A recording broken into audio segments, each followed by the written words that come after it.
wasn't sure. A handshake felt weird in that moment, but I thought that's what you were going for, so that's my bad. Let the record show that I was the one who made that interaction awkward, not my father. Well, hey everyone, how's it going? I'm going to be honest, every year, my wife and I, which by the way, this is my wife Ashley, she's amazing. She already stood up though, so you don't have to stand up again, but I love her a lot. And she said yes, and she hasn't figured out that that was a mistake yet, so that was awesome. But every year, anyone who works at a church will tell you that the lead up to Christmas Eve is it's just kind of stressful, because it's just one of those big services. And so every year we come down pretty much on Christmas Day, and really it's just a time for both of us to be able to just recharge, I guess. So it's to kind of like get away for a little bit, kind of take the stress away. And part of that is being home and being with my parents, being with my family, and kind of just getting to gather together there. But also part of that is you guys. Like you guys, every time I'm here, I don't feel like I'm a visitor who's coming. I feel like I'm just part of the church, and you guys all make me feel welcome. So I'm very grateful for this church, both in the way that you treat my family, but also in the way that you treat me when I come down to visit. And every time I come, I feel refreshed. I feel like I get to kind of recharge and then go back. And then my wife and I get to continue the work that God is having us do in Marysville. So thank you for that. Or give a round of applause. That works too. So when I was asked today if I wanted to speak, I was thinking about what kind of a message would really fit in with this time of year. Because it's really weird. The week between Christmas and New Year's is kind of this nebulous, like, I don't know what day it is, if we're being honest. Like, I just kind of, like, I wake up, and then I eat, and then I watch a movie, and then, like, I take a nap, and then is it the next day? Is it not? I don't know. It's just one of those weird things. And it seems like I guess technically it's late fall because winter doesn't start till December 21st, but all of late fall is kind of this just push into Christmas, and then we celebrate the incredible hope that we have in Christ and all that Christmas really means to us as Christians, and then there's kind of just like this downslope of a week, and it's kind of weird, and we're ramping up for New Year's. If we're being honest, I'm a New Year's curmudgeon. Like, I don't stay up till midnight. Like, that's for the young people, and I'm not old, but I can't do it anymore. So I don't particularly like staying up for New Year's, all these different things. It's not my particular holiday cup of tea. If it's yours, that's great. But what I do think is really interesting about New Year's is it constantly puts us in the mindset of setting goals, or what are the things that I want to do. It's a time for us to kind of reflect, not just on the past year, although we do that a lot, but it's also a time for us to reflect on our lives in general. And I think that one of the big issues for us as Christians is that there's different things that God has called us to do. There's different things that I think all of us in our heads, if we say, or if we take a moment to think about what are the things that God is asking me to do, we can probably come up with a couple of things. And I think one of the things that holds many of us back is insecurity. And insecurity is not just a uniquely Christian problem. It's a problem all throughout culture. And I think most of culture realizes how much of a problem it is. If you walk into a bookstore, which granted are getting more and more rare, which is sad. But if you walk in, you're going to see a bunch of different sections. You'll see mystery novels, romance, classics, nonfiction, all those different things. But most likely, the biggest section that you're going to find at a bookstore, even today, is self-help. And what all of those books are about is basically saying that you, as the reader, understand that there is something wrong with how your life is right now, and you're trying to fix it. Or in other words, it's helping you deal with insecurity and different things. It's helping you improve yourself. That's the largest section that you're going to find. If you go on Facebook, which is becoming more and more dangerous, I would say that, like, every time I go on, it's probably about 50% of people arguing about politics, which is always productive on social media. And then it's about 5% pictures of people's kids. And then it's like 45% of what I'll just call like posts about being insecure. And whether it's people kind of like complaining about it, or whether it's like, you're scrolling through all the different things, and all of a sudden it's just like, you are beautiful just the way you are. And I'm like, thank you, Facebook. I needed that today. But that's just kind of like what it is. Like, culture as general, we have this idea that insecurity is a problem. And the last example I want to give is I listen to podcasts. I'm not a big music guy. I'm kind of a nerd, so I like to learn, or I like to turn my mind off and listen to sports. So one or the other is kind of what I'm doing when I have my headphones in. And so on my podcast app, it'll suggest podcasts for you. So, like I listen to like the Village Church. I really like Matt Chandler speaking. So, like, hey, if you like him, maybe you'll like Stephen Furtick. It's like, maybe. I mean, who knows? And I go check it out. Or, if I listen to, whatever the sports thing that I like, is like, hey, if you like the Mariners, have you heard about this podcast? It gives you all the suggestions. But my number one suggestion, for whatever reason, is a podcast called Why Won't You Date Me? Which, first off, my wife says I'm delightful, so I don't care for your tone podcast app. But the second thing is, isn't it interesting that even though none of the podcasts I listen to would really be anything like that my number one suggestion is a podcast that, I haven't listened to it, so I guess I'm assuming, but I'm assuming it's dealing with insecurity in some sort of way is kind of the way it's structured. That our culture is very much aware that this is an issue facing all of us. And I think culture gets that right. I think the idea that we struggle with insecurity is absolutely a truth that we can't ignore. What I think the culture gets wrong is solutions to insecurity. And most of the time when I read solutions about insecurity, when I read people kind of like trying to help, it's things that ring hollow at the end of it. And a lot of the times, and obviously I'm paraphrasing and being very broad right now, but a lot of times what the answer is like, hey, ignore the haters, or you're perfect just the way you are. Don't ever change. Like all these different things. And it feels good in the moment because you're like, you know what? Yeah, I am awesome. How dare they? And then all of a sudden you realize like the more and more you live, like, well, maybe that's not as true as I thought it was. And I think as Christians, one of the pitfalls that we can fall into is we think so much about are we good enough that we don't stop and think about do I truly believe that Jesus is enough? And we put so much of the focus on us and we don't put it on the one that we're serving. And as I said kind of in the beginning, our insecurity holds us back from the calls that God has placed on our lives, the things that God would have us do. And it's not, it doesn't have to be anything big or grand. Sometimes it is and sometimes it's not. But whatever it is, at least in the world's eyes, I shouldn't say like anything that is pushing forward the kingdom of God is an amazing thing. But the things that God calls us to do, a lot of times it's our own insecurity that holds us back from doing it. And so today what I want to do is I want to take 3 stories from the Bible and show how all 3 of these men are people that we would call heroes of the faith. Like if you were going to list off like who are the most famous people in the Bible, these 3 would make their way in somewhere on the list. But what they all 3 have in common is that they all dealt with insecurity of different kinds, and then we're going to talk about that, and we're going to talk about the way that God answered it. And so you could really say that this message is kind of like 10 mini messages packed into a message. So it's like a mini series, if you will. So get excited. It's going to be awesome. But first, a drink.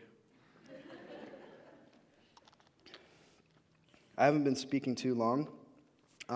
It's been a few years, I guess, now, but I have not mastered how to take a drink and not make it awkward yet. So I am working on that, and one day when I come down to speak, you won't even notice that I took a drink of water, but that is not this day. The first person I want to talk about is Moses. And so for most of us, Moses is a character that we're all very familiar with. If you grew up in church, I'm sure you've heard the story time and time again. For my generation, we grew up watching Prince of Egypt, which is great. Val Kilmer, Ralph Fiennes kind of duking it out as the brothers. It was a good deal.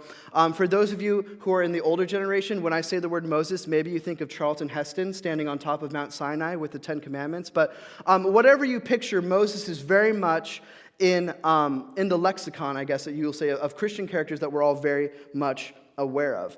And if you're not aware of him, just to give a real quick recap on his life, Moses is a Jew who is born into Egypt at a time of extreme oppression against the people of God.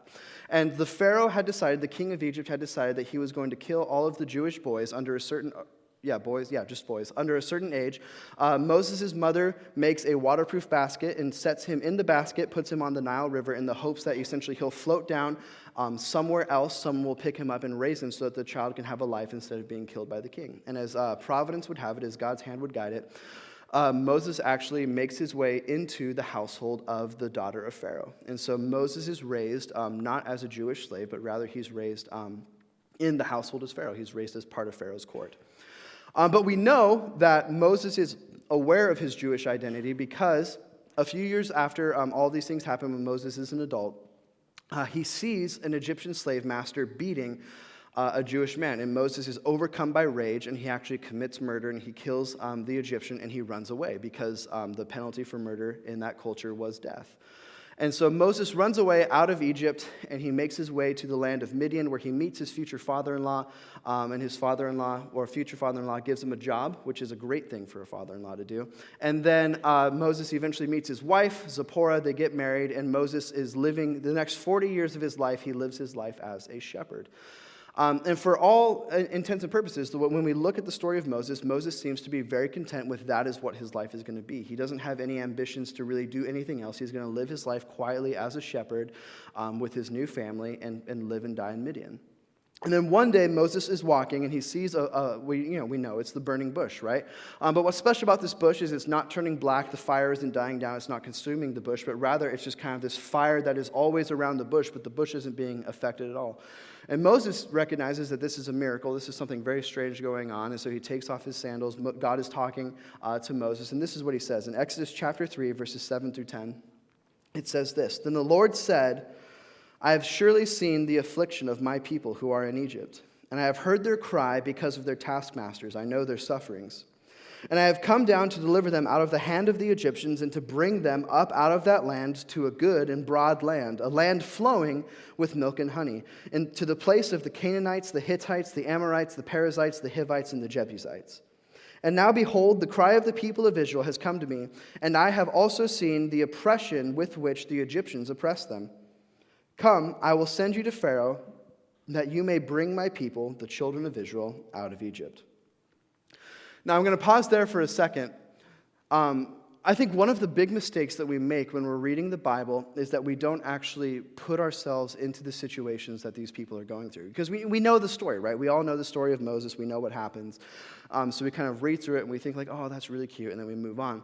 But what's happening in this moment is that Moses, who is so filled with rage about the oppression of his people that he's driven to commit murder, and runs away and is probably realizing that he's going to live the rest of his life completely separated from his family, completely separated from his people. And then God comes and he says, no, that's not what's actually going to happen. What is going to happen is I am going to deliver the people out of Egypt. And God says something incredible. He says that I have heard their cries. I know their sufferings. Which is, that could be a whole message in itself, that God hears the cries of his people. And so not only does he tell Moses, like, no, I'm going to deliver the people. They will not be slaves forever in Egypt. I'm also choosing you to do this. It's an incredible moment in Moses' life when he is, again, thinking he's probably going to be a shepherd forever, that God comes seemingly out of nowhere and he says, no, I am delivering the people of Egypt and you are the one who I am going to use for this. I've heard their cries and I'm using you. But here's how Moses reacts. In Exodus chapter 4, verses 10 through 15, so we're skipping ahead a little bit, it says this. But Moses said to the Lord, "O my Lord, I am not eloquent, either in the past or since you have spoken to your servant, but I am slow of speech and of tongue." Then the Lord said to him, "Who has made man's mouth? Who makes him mute or deaf or seeing or blind? Is it not I, the Lord? Now therefore go, and I will be with your mouth and teach you what you shall speak." But he said, "O Lord, please send someone else." Then, and catch this, then the anger of the Lord was kindled against Moses. And he said, "Is there not Aaron your brother, the Levite? I know that he can speak well. Behold, he is coming out to meet with you, and when he sees you, he will be glad in his heart. You shall speak to him and put the words in his mouth, and I will be with your mouth and with his mouth, and will teach you both what to do." And so Moses' insecurity is that he doesn't think he's skilled enough. So God says, "I'm picking you, you're going to do this," and Moses has come back as essentially like, well, God, I'm not eloquent of speech. And what I think is really interesting is how God answers Moses. If you read verses 11 and 12, it says, "Who made man's mouth? Who makes him mute or deaf or seeing or blind? Is it not I, the Lord? Now therefore go, and I will be with your mouth and teach you what you shall speak." You'll notice that God's answer actually doesn't refer to Moses at all. Like, it's directed at Moses, he's talking to Moses, but nothing in that passage is saying, like, well, Moses, you're great. Like, only the very end when he says, "I will be with you." But God's first answer to Moses' claim is not a claim about how Moses is special, how Moses is amazing. Like, no, Moses, you sell yourself short, buddy. You're so good. You're going to be a great speaker. Like, no, God's answer is, like, who do you think I am? It's almost like sarcastic, right? Like he's saying, like, who made man's mouth? Who makes him deaf? Who makes him mute? Who makes him seeing or blind? Is it not I, the Lord? It's almost this kind of like, I want to be careful because I don't want to be irreverent, but it's almost like God is saying, like, who do you think you're talking to right now? And what I think is interesting is that it says that God's anger is kindled against Moses. And what I think this reveals to us is a really important truth that all of us need to wrestle with. And that is insecurity is pride masquerading as humility.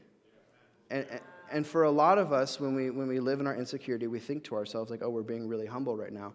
But maybe while we wouldn't say this out loud, and maybe we wouldn't say, like, this is what our heart is, what you're doing when God is calling you and you're saying, no, you've got the wrong person, you're saying, like, God, listen, you don't know what you're talking about. I, in all my wisdom, know that I'm not the right person for the job. And so it makes sense that God's anger is kindled against Moses, because Moses isn't just saying, like, well, I don't know. Moses is literally looking into the face of God and saying, like, you don't know what you're talking about. I can't do what this is that you're saying. And that's why God responds with, who do you think made you? It's really interesting that is how God answers Moses. And then the second part in verse 12, he says, now therefore go, and I will be with your mouth, and I will teach you what you shall speak. Or in other words, go, and I will be with you. The answer that God gives Moses to his insecurity is not like, hey, listen, you're amazing, you're perfect, you're a snowflake, you're so unique, like whatever it is. God's answer to Moses is really, yeah, but I will be with you. And that's enough. Let's take a look at another story. We'll fast forward a few generations, and so we all know how Moses' story ends, right? So the people come out of Egypt, Pharaoh attacks them, Red Sea caves in, it's awesome, Moses goes in, they don't make it to the promised land quite yet. Moses' second command, Joshua, takes over. Him and Caleb are two super awesome dudes. They lead conquest of the entire land of Canaan. They're conquering cities. Afterwards, God establishes kind of a rule where the tribes rule themselves. At this point, there's no king in Israel, and so they're kind of the people are just kind of ruling themselves for the most part. And then when something comes up where they need a ruler to kind of unite the tribes, God would raise up someone called a judge. That's where we get the book of Judges. It's a record of all of those people that God raised up. The first one being Othniel, who was Caleb's son-in-law. He was also a really cool dude. So a lot of cool people in the book of Judges, but we're not going to go over all of that today. But we're going to zoom in on Judges chapter 6, and we're going to talk about the story of Gideon. Now, once again, the people of God are being oppressed by a foreign power. In Moses' day, it was the Egyptians were oppressing the Israelites, and in Gideon's day, it's the Midianites are oppressing the Israelites. And what's happening is the Midianites are coming in, like if you've ever seen The Magnificent Seven, which I guess is an older movie, but for me, it's one of my favorites, right? So they come in, they steal all the grain, and they leave. That's basically what the Midianites are doing, right? And so the Israelites are farming, they're harvesting all of their wheat, all of their grain, and then the Midianites are coming in, they're stealing their food, and what's happening is the Israelites are being forced to take their food and go up into caves and hide it. And if you don't have access to caves, you're having to find some places to hide it so that when these raiders come in, they're not going to be able to find it all. And so Gideon, when the angel of the Lord comes to find him, Gideon is standing inside of a wine press. And what I think is kind of interesting is our modern idea of a wine press, like what I think of when I hear the word wine press, is kind of like a box that's on stilts, and then you're stepping on the grapes, and then juice is coming out of a faucet that's affixed, and you're putting it into buckets, right? That's what my thought is. But when you look at what wine presses were in the ancient Middle East, they weren't boxes on stilts, but rather they were pits that were carved into the ground, layered with stone, and then you would press the grapes down there, and then it would kind of run through the pit. I used to have a picture of it. I forgot to grab it today, so that's my bad. I'm trying to paint a word picture for you here. But basically, it's just a giant pit in the middle of the sand is what a wine press is. And the reason that Gideon is sifting wheat inside of a wine press is because he doesn't want the Midianites to see what he's doing. Because if he's out in the open and he's sifting wheat, then all of a sudden raiders are going to come and they're going to steal everything. But if he's in a pit, they're not going to see him sifting through the wheat, and he's going to be able to gather it up and then find a place for it to hide, to hide the food so that his family will be able to eat. And it's in this moment that the angel of the Lord comes and finds Gideon. And so in Judges chapter 6, verses 12 through 15, it says this. And the angel of the Lord appeared to him and said, "The Lord is with you, O mighty man of valor." And Gideon said to him, "Please, my Lord, if the Lord is with us, then why has all of this happened to us? And where are his wonderful deeds that our fathers recounted to us, saying, 'Did not the Lord bring us up from Egypt?' But now the Lord has forsaken us and given us into the hand of Midian." And the Lord turned to him and said, Go in this might of yours, and save Israel from the hand of Midian. Do not I send you?"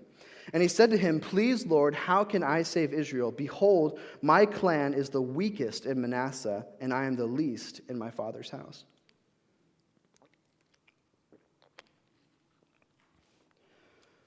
So in much the same way as Moses, Gideon is a man who is very aware of the oppression that his people are going through. And again, in the same way, God actually says, "I have heard the cries of my people, and I'm going to deliver them, and I'm picking you. You're the one who's going to do this."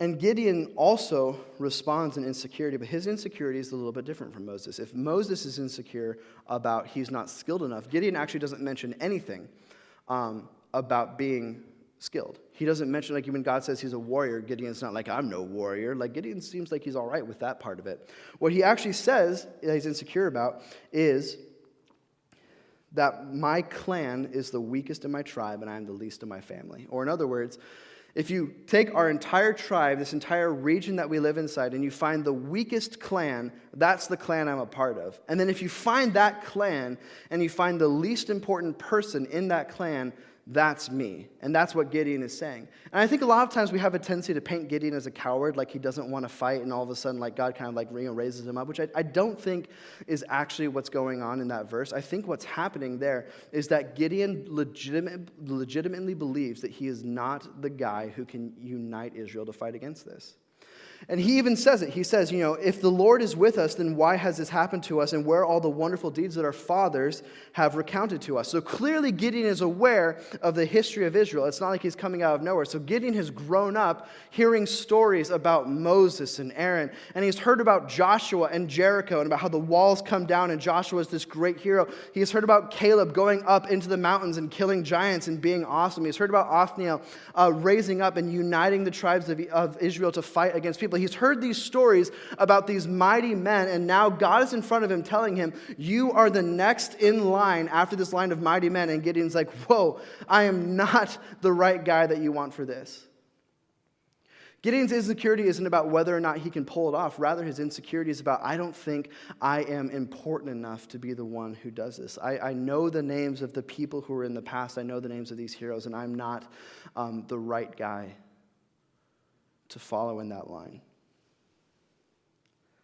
Gideon probably thinks that there's a better choice out there. Like, hey, maybe go tribe of Judah. They're a big deal. Find the most important clan. Find the best guy in that clan. He's your guy. I don't know what his name was, but Judah guy. Find him. Gideon doesn't compute that God is asking him. And interestingly, even though the tone is very different, God's answer to Gideon is the same. The very next verse, so Judges 6:16 says this, "And the Lord said to him, 'But I will be with you, and you shall strike the Midianites as one man.'" And so again, God's answer to Gideon is not like, "No, you're super important. I don't care what anyone else says. Your family, they're not weak. They're the Schwarzeneggers, your family. They're amazing." Whatever it is, God's answer to Gideon is that I will be with you. God doesn't try and puff Gideon up. God doesn't try and tell Gideon, no, you're amazing, you're awesome. God rather simply reminds him of the truth that because I have called you, you are qualified. And it's not the opposite. God doesn't qualify the called, he calls the called. God doesn't call the qualified, he qualifies the called. Fast forward, last story. We're fast forwarding a lot this time, not a few generations. We're going a few centuries, and we're coming to the time of Jesus. At this point, the kings of Israel have come and gone. Israel is ruled over by the Roman Empire, and it is into this world that Jesus comes and does his incredible ministry. And at the very end of his ministry, it's fitting that we took communion today because his story kind of starts at the Last Supper. But Jesus is with his disciples. One of those disciples is Peter. And speaking of people who he wouldn't view as qualified, if you look at kind of Peter's credentials, he's an uneducated fisherman from northern Israel, which is far away from Jerusalem. So Jerusalem's kind of like where your more educated people would be. Peter's far away from there. And he's also, he's an incredibly brash person, which in some ways makes Peter very likable, because when you're reading through the Bible and you're seeing Peter, you can really see yourself in there sometimes, because you're like, man, that guy's a moron. And so am I sometimes. That's kind of Peter's deal. And so Peter's very brash. And so in the Last Supper, Jesus is making it clear that all of the disciples will eventually desert him. And Peter has the audacity to interrupt Jesus and say, like, listen, I don't care what anyone else in this room does. I am not going to desert you. And Jesus just looks at Peter without missing a beat, and he says, before the rooster crows, you will have denied me. And so if we keep going throughout the story, the Last Supper ends, Jesus is betrayed. Peter again is brash, and he hacks at one of the guards. Jesus puts the ear back onto the guard. Peter runs away. All the disciples run away. And Jesus goes into trial. And while he's in trial, we know that Peter, at least Peter, I don't remember if it says any of the other disciples, but they're sitting outside waiting to hear what's going to happen with Jesus. And then someone goes to Peter, and they say, like, hey, I think I recognize you. You're one of those guys that was with Jesus. And Peter says, like, listen, I don't know what you're talking about. I don't know who this Jesus guy is. And then another guy comes up to him and he says, I recognize your accent. You're from Galilee. You're from northern Israel. Like, you're one of those guys that was with Jesus. And Peter, again, denies ever having met Jesus. And then it says a servant girl comes and says that she recognizes Peter. And it says that Peter curses and says that, no, I have never met Jesus in my life. And it's in that moment that Jesus sees Peter, and he realizes what has actually taken place. He realizes that even after making this bold declaration to Jesus himself that he's never going to deny him, that Peter has in fact failed. And one of the interesting things that happens when we tell the story, because we know how this ends, right? We're here today worshiping Jesus, so obviously he doesn't die and nothing happens after that. Jesus is crucified, he dies, he rises again after 3 days, Easter Sunday, it's awesome. And we kind of treat the story as if right after Jesus rises again, the disciples are super jacked, and then they go out and they start doing their ministry. But that's actually not what happens, right? So Jesus rises again, he visits with Peter and the other disciples, and then what's really interesting is that Peter and a few of the other disciples actually go back to Galilee for a period of time. And they actually go back to seemingly the only life that they've ever known. Because remember, before they were called to be disciples, they were all fishermen. Not all fishermen, but Peter, James, John, and Andrew were fishermen. And so they go back, and they just began living on the Sea of Galilee, and they began fishing again. And that's where we pick up the story. In John 21, verses 2 through 8, it says this: Simon Peter, Thomas called the twin, Nathanael of Cana in Galilee, the sons of Zebedee, which are James and John, and 2 others of his disciples were together. I always feel bad for the 2 disciples that weren't named there. That's a bummer. And Simon Peter said to them, I am going fishing. But they said to him, we will go with you. They went out and they got into a boat, but that night they caught nothing. Just as day was breaking, Jesus stood on the shore, yet the disciples did not know that it was Jesus. Jesus said to them, children, do you have any fish? And they answered him, no. He said to them, cast the net on the right side of the boat, and you will find some. So they cast it, and now they were not able to haul it in because of the great quantity of fish. That disciple that Jesus loved, therefore, which is John, said to Peter, it is the Lord. When Simon Peter heard that it was the Lord, he put on his outer garment, for he was stripped for work, and threw himself into the sea. The other disciples came into the boat, dragging the net full of fish, for they were not far off from the land, but about 100 years off. And so I love this moment because Peter's brashness, which is sometimes bad, also comes into play, because they realize, like, far off, oh my gosh, it's Jesus. And Peter, instead of like, well, let's get the boat back to shore, he just grabs his jacket, throws it on, and just jumps in and swims back to shore, leaving the rest of the disciples to haul in the net and also bring the boat back. So maybe, Peter could have been nicer and stayed in the boat. But hey, he was really excited to see Jesus. And so he jumps into the water, he swims to shore. Jesus has breakfast cooking. And here's what I think is really beautiful and poetic about this passage. If you remember the way that Peter was called, he was fishing, and Jesus walks up, and they hadn't caught anything all night. This is 3 years before this happens. And Jesus says, throw your nets onto the other side of the fish. And Peter kind of responds with like, hey, listen, I don't tell you how to give sermons. Don't tell me how to fish. But, whatever. If it appeases you, it appeases you. And so Peter throws his nets on the other side. The disciples pull it up, and it's the most fish that they've ever caught in a single haul.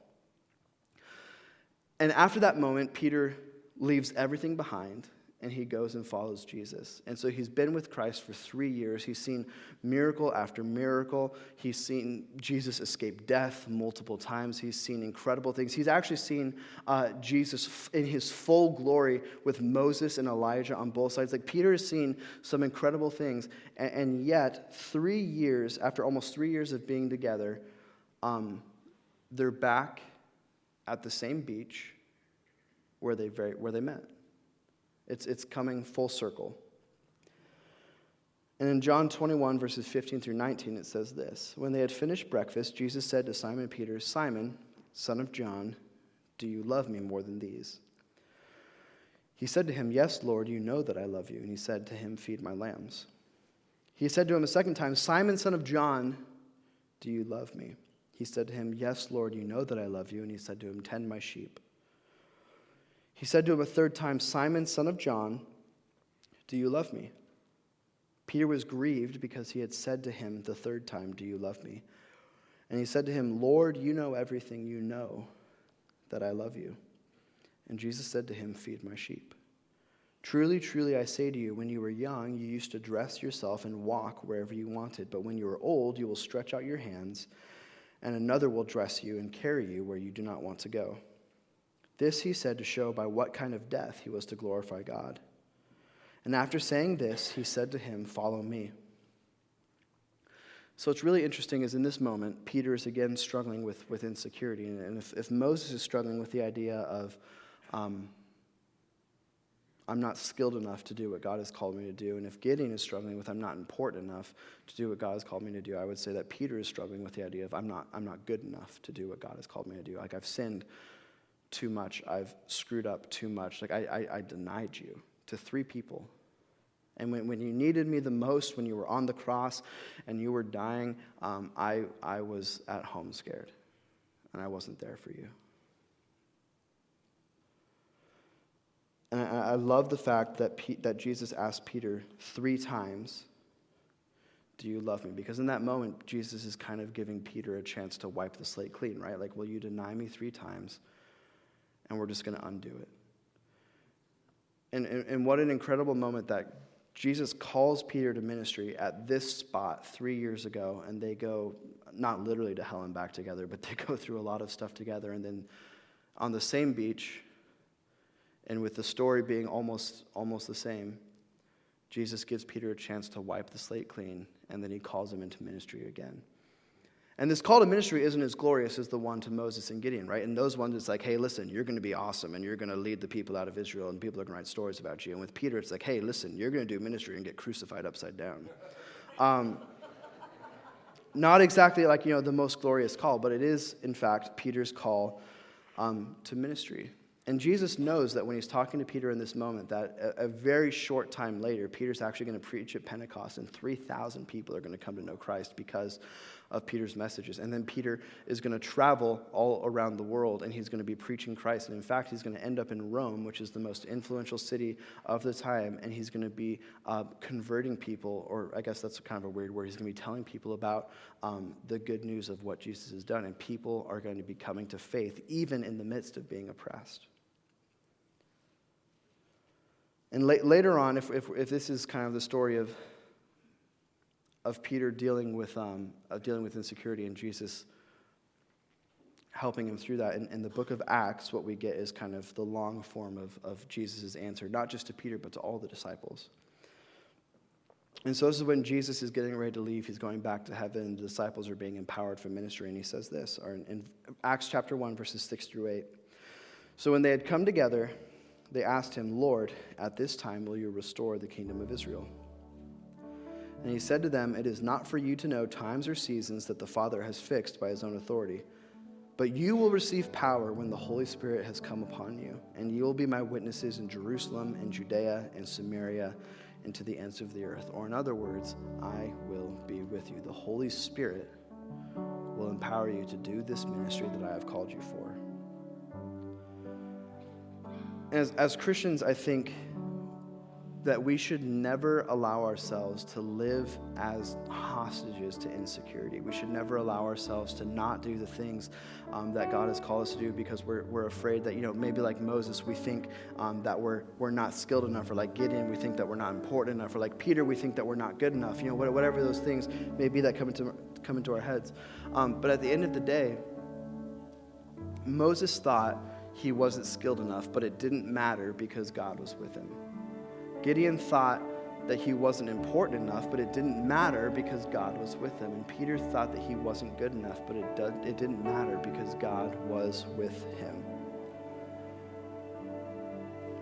And maybe you're out there thinking, whatever it is that you're thinking, whatever it is that is wrestling up with your insecurities, whatever it is that's holding you back maybe from doing those things that God has asked you to do, I would just encourage you to stop thinking about, am I enough? Am I good enough? Am I whatever it is? But start really wrestling with the idea, do I truly believe in my heart of hearts that Jesus is actually enough?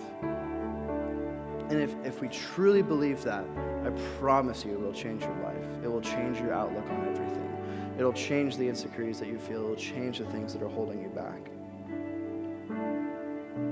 At the end of the day, the idea of whether or not we're good enough, the insecurities that we wrestle with, it's not so much that they're invalid, but really it's the wrong question. The question that we should constantly be asking is my God enough for me? And I encourage all of us as we kind of take the rest of this week, as we take this season, which is granted a little odd, and we go into the next year, let's truly wrestle through those things together. Let's pray together. Let's think about those things together. Let's pray. Father, I thank you so much for the incredible gift that you have given us. And that even in this Christmas season, we get to remember about the hope that we have in Christ, the hope that we have that Jesus has lived the perfect, sinless life that we can never live and died the death that we deserve to die, and that because of his death and resurrection, we can have relationship and salvation in you. Father, I pray that we would never lose our wonder at how incredible that is. And I pray that as we wrestle through insecurities, as we wrestle through the different things that are maybe holding us back from whatever it is that you would have us do, I pray that through all of it, we would not be focused on ourselves, but that you would help us to bring the focus to you. I pray that your grace for us, your love for us, that your power, that everything about you would just be made more and more real in our lives. In Jesus' name, amen.